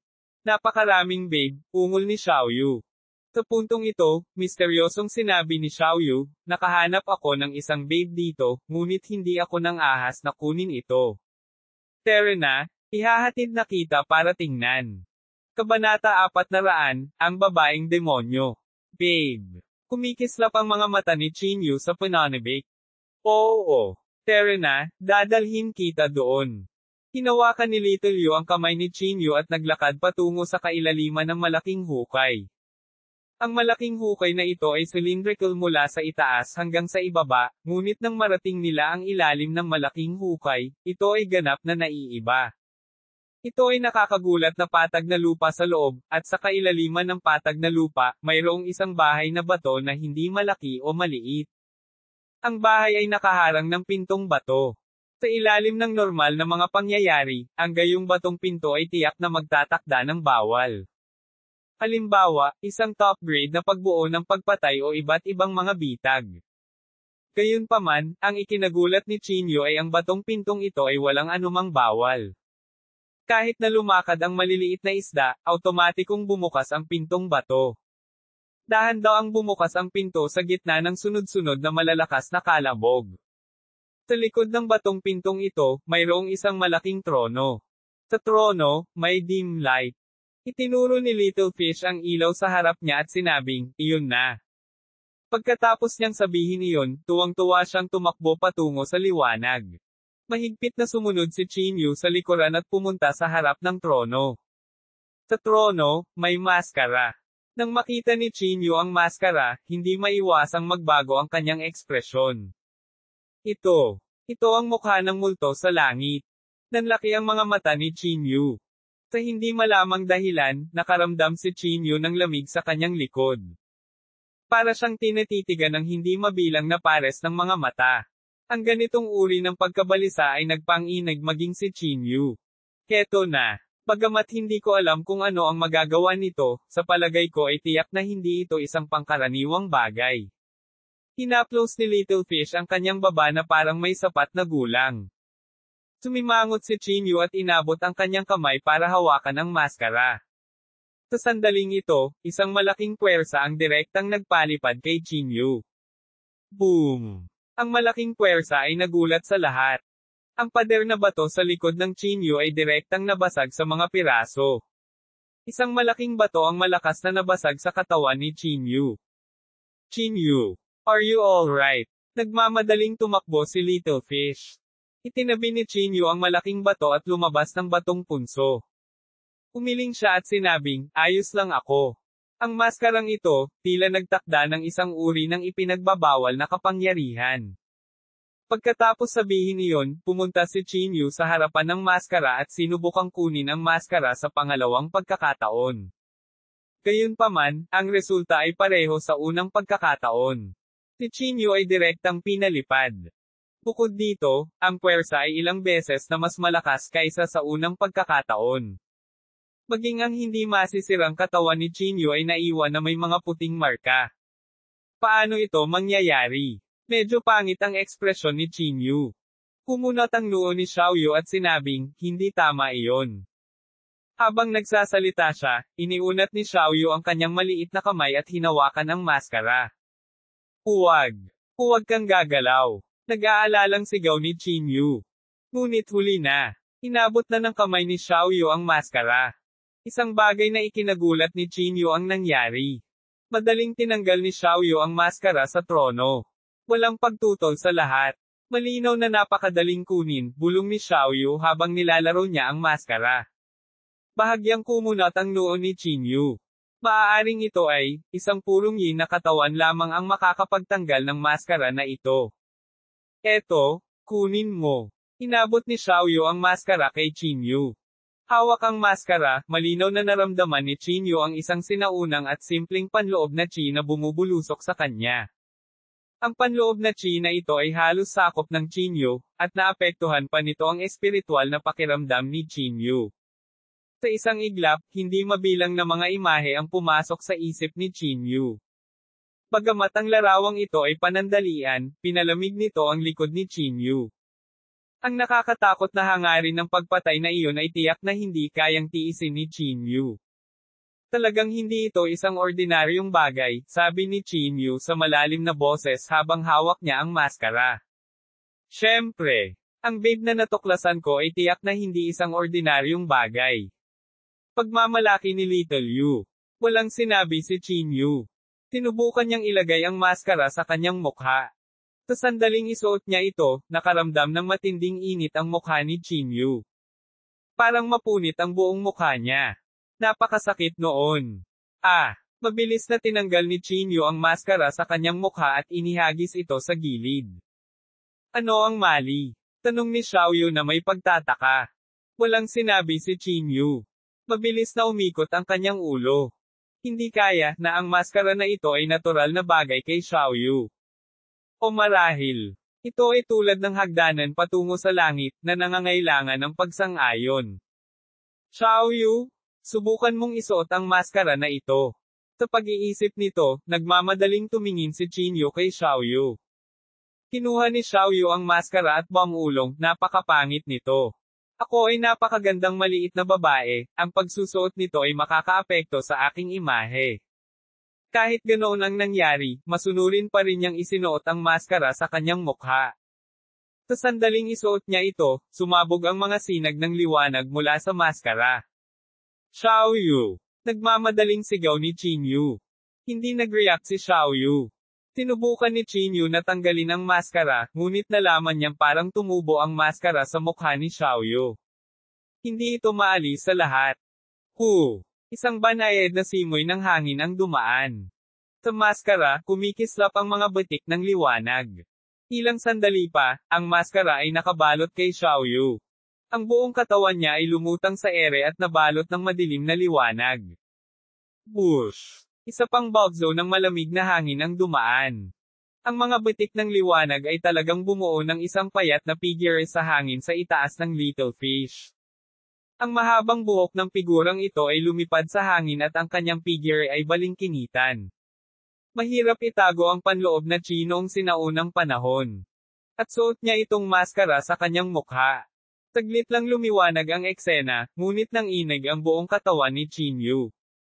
Parang hindi makayanan ng kanyang buong katawan ang panloob na chi na ito, at luluhod siya at sasamba anumang oras.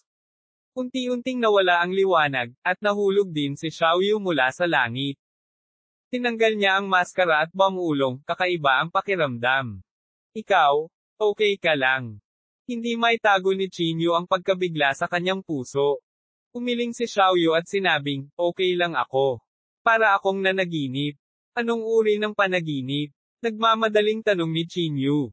Umiling si Xiaoyu at sinabing, hindi ko rin maalala. Walang sinabi si Chinyo. Ngunit ang kanyang puso ay nasa kaguluhan.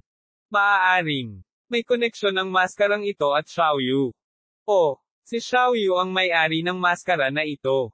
Ang maskara ay naiwan ni Xiaoyu sa kanyang nakaraang buhay.